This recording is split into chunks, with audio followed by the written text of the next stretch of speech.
E aí galera do Flick Geek, vim aqui conversar com vocês sobre esse último episódio que foi exibido essa semana em Game of Thrones. A gente tá cada vez mais perto do final da série, assistimos ao 4º capítulo, isso significa que faltam apenas 2 pro grande finale dessa que é a série mais assistida ao redor do mundo. Mas antes da gente falar desse episódio que tá cheio de romance, diálogos por aí, por ali, e uma Daenerys que já tá ali mostrando quem ela realmente é, antes da gente chegar nisso, eu quero pedir para você seguir o meu canal. Se você chegou aqui, muito obrigada, mas não deixe de assinar o meu canal, bota esse sininho para tocar também, para que todas as vezes que entrar um vídeo novo no canal, você possa ser avisado em primeira mão. Vamos lá então? O 4º episódio, intitulado O Último dos Starks, foi dirigido por David Nutter e traz toda a galera lá em Winterfell comemorando o fim da guerra contra os White Walkers e, claro, contra o Rei da Noite.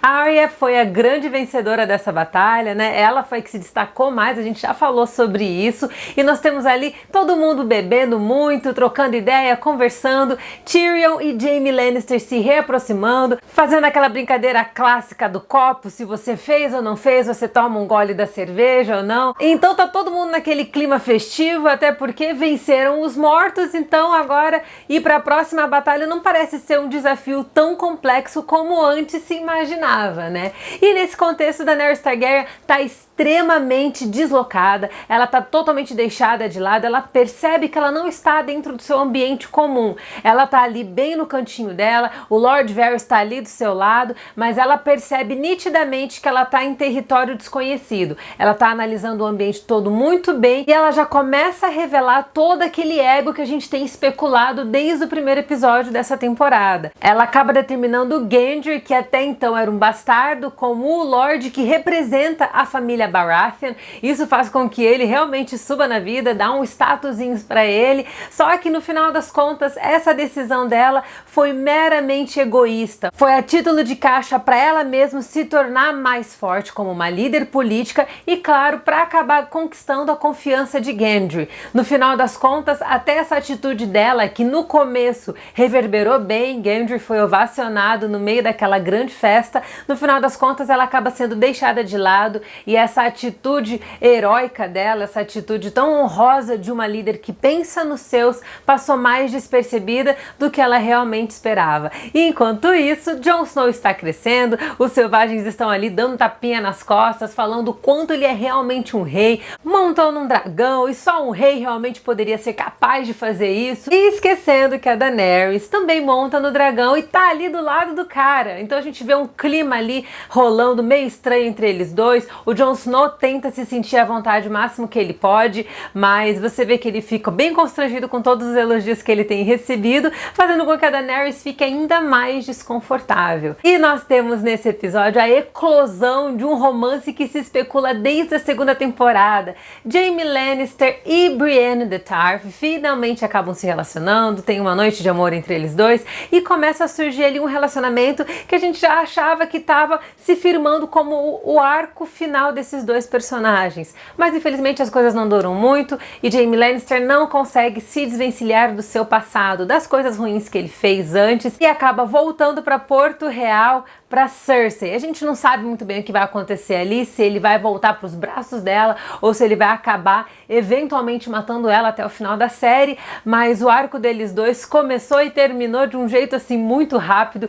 Brienne e Jaime foi uma fanfic que nós amávamos desde a 2ª temporada, mas que durou menos do que muito relacionamento da vida real, hein? Nesse episódio também, Gendry se declara para Arya, chamando-a para ser a sua lady, a sua dama, pede ela em casamento, o que faz com que ela fique extremamente lisonjeada, mas ela acaba recusando o pedido. Isso é bem óbvio, a gente conhece bem o caráter da Arya, conhecemos a personalidade dela e sabemos que ela não tem propensão nenhuma para esses cargos políticos e sociais de ser dama, ser lady disso, lady daquilo. Ela é uma mulher que tem um espírito muito livre e por todo o seu histórico ela não está muito disposta a acabar se amarrando a um homem. Embora esteja claro que ela realmente tem sentimentos por ele, mas é uma cena muito bonita, é uma cena muito rápida também e é bem no estilo da Arya, sabe? Ela tá lá brincando com arco e flecha, celebrando a vitória contra o Rei da Noite de uma forma bem particular, bem peculiar, bem Arya Stark. Esse episódio não tem grandes novidades, a gente sabe que nós temos uma batalha muito grande nos aguardando no penúltimo episódio.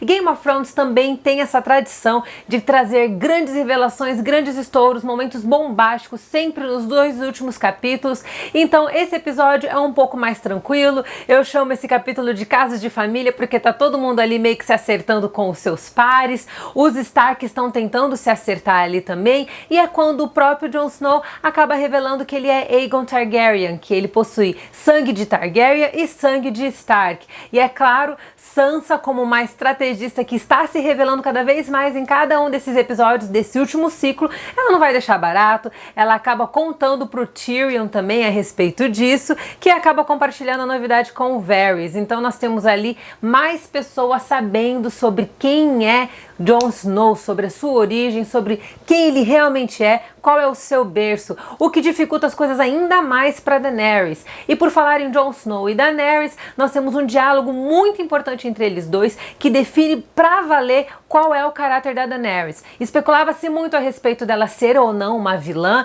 Eu acho que talvez a palavra vilã pode ser um pouquinho forte, mas ela tem problemas sérios de temperamento, ela é uma mulher extremamente impulsiva e ela fica cega diante do poder, bem parecido com os seus pares, com a sua família, com a sua origem, com o seu pai, o Rei Louco.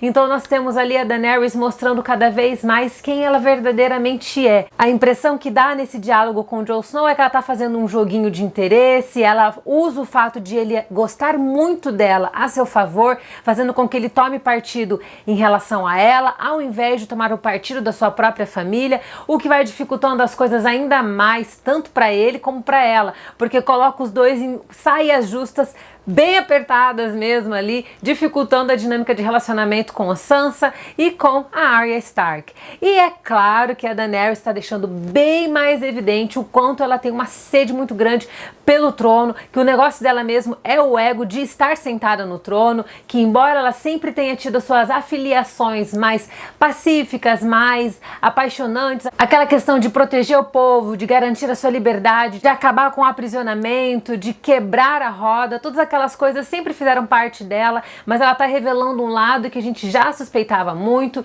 e isso fica ainda mais evidente quando o Lord Varys e o Tyrion Lannister acabam sentando e trocando miúdos. A conversa é muito honesta e eles acabam falando sobre o perfil do temperamento que ela tem desempenhado, que ela tem apresentado diante de todos, sugerindo até que Jon Snow deveria assumir o trono. Na verdade, eles deixam isso bem claro, eles acham que aquele que, na verdade, não quer assumir o trono seria o mais digno para isso. É um cara com um bom temperamento, tem um caráter muito íntegro e seria um líder nato que atrai as pessoas, tem um carisma natural, muito mais do que a própria Daenerys, que mesmo em território distinto do que ela está acostumado, teve uma dificuldade muito grande de conquistar as pessoas, enquanto Jon Snow tem uma facilidade muito grande de atrair as pessoas, trazendo elas para perto. Eu achei muito legal, eu acho que esse episódio foi chave na dinâmica de Jon Snow e Daenerys, respondeu muitas perguntas, trouxe novas perguntas também, mas Game of Thrones é isso aí mesmo, é feito dessas migalhinhas que são entregues nesses episódios, com a coisa toda se fechando e sendo entregue por inteiro no final.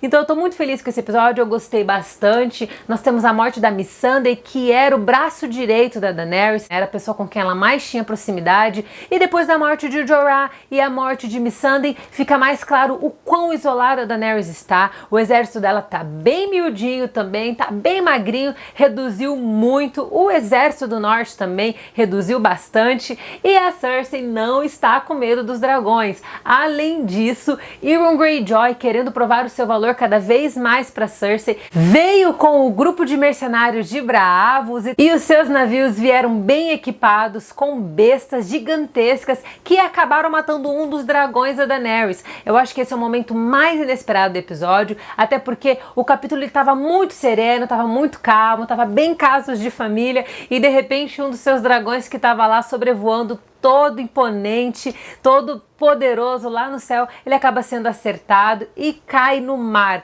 Eu acho que essa cena é muito forte e mostra mais ainda o quanto tá todo mundo vulnerável nessa série. Eu não esperava a morte do dragão, de um dos seus filhos, os filhos da Daenerys, e eu achei que aquilo foi muito bom, porque foi Game of Thrones raiz mesmo, mostrando a que veio, nos surpreendendo com mortes inesperadas, com acontecimentos que a gente não estava contando, e eu acho que isso é muito legal. É uma pena porque a gente fica ali meio que a ver navios em relação aos dragões, dragões, né? Porque eu tinha expectativa de que eles dois chegariam até o último capítulo. Mas agora a Daenerys sofreu mais uma baixa que mostra o quanto ela tá ficando cada vez mais ameaçada, e isso é um gatilho gigantesco para aflorar ainda mais todas essas questões mentais, essas dificuldades com a impulsividade e com o temperamento explosivo que ela tem. A morte da Missandei é a cereja do bolo desse episódio, porque faz com que isso fique ainda mais evidente na Daenerys. E embora esse episódio tenha sido bem mesclado, trazendo vários arcos, dando destaque para vários personagens, fica claro que a Daenerys é o destaque desse capítulo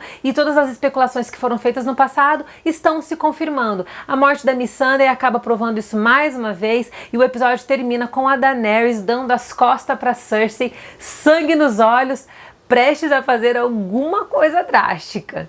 Eu gostei muito desse capítulo, achei que a direção foi muito bem feita, o capítulo tá bem mais claro, graças a Deus, até porque tem muitas cenas gravadas durante o dia, o capítulo foi muito bem feito, os diálogos eu acho que eles estão ok, não diria que tem nada espetacular ali não, a cena entre Jaime e Brienne é muito estranha, mas eu acho que ela faz muito sentido dentro do contexto da narrativa desses dois personagens.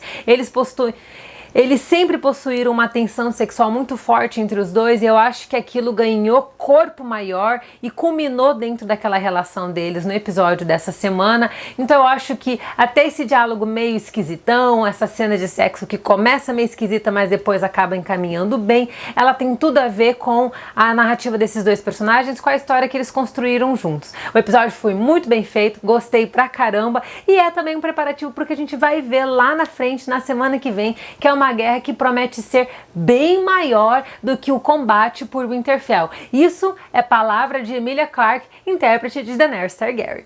É isso aí, pessoal. Eu espero que você tenha gostado desse vídeo. Obrigado por ter chegado aqui até o final. Se você gostou desse vídeo, não esquece de dar o seu like, não esquece de assinar o meu canal também. Bota esse sininho para funcionar. E você pode me acompanhar lá no meu Instagram, @RafaGomes. Beijos e até a próxima!